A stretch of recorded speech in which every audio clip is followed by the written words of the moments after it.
Well, a growing backlash over a confrontation between a Berkeley campus police officer and a hot dog seller. A cell phone video shows the officer taking money out of the vendor's wallet. And now people are asking whether he crossed the line.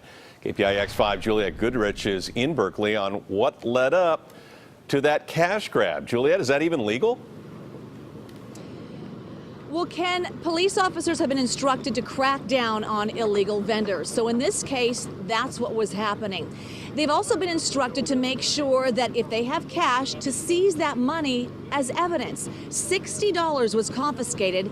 Video was also taken, and now it's raising questions as to why that money was taken. That's not right. Back up. Here is the video that's gone viral, not just on the Cal Berkeley campus, but beyond, with tens of thousands of views. The video was taken outside Memorial Stadium from someone who had just been at the Cal football game with his children over the weekend and was buying a hot dog. UC Berkeley police have been cracking down on unpermitted street vendors. But what has many so upset and vocal is that the officer is seen going through the vendor's wallet and taking his money. Wait, he took his money? Berkeley police say the money has been booked into evidence and that it is not illegal to confiscate money as evidence. Yep, this is law and order in action. Law and order. No, it's not. He's obviously doesn't know what money's been made. Like, for all he knows, the guy just got there 5 minutes ago. It's not like he's been stalking him outside and is like waiting 10 minutes for him to make a certain amount of money to then approach him and be like, let me take the money. I mean, I think it's a bit much to seize all of his money. The person who took the video set up a GoFundMe page called Justice for Juan to help the hot dog vendor cover his legal fees and personal losses.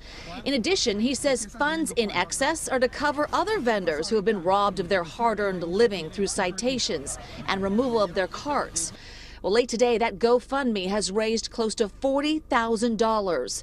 There's also an online petition to remove the officer from the UC Berkeley Police Department. I would obviously like to hear the officer's perspective on this and hope that, you know, he makes a statement and says like, hey, this is what I was doing and I was within my right to do that.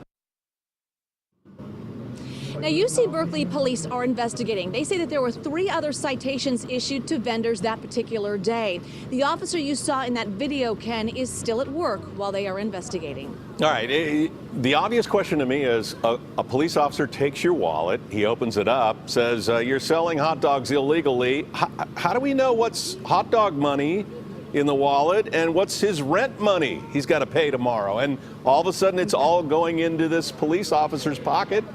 I mean, come on. Well, I think that's what's creating this public outcry, for one. We did touch base with Oakland's former police chief, Howard Jordan, to ask him that very question. He says if an officer needs evidence to prove a crime, he has every right to take a wallet, confiscate the money. That money is then put into an envelope that another officer verifies as that amount, which is then booked as evidence. All right, all part of the process. Juliet Goodrich live in Berkeley tonight. Thanks, Juliet.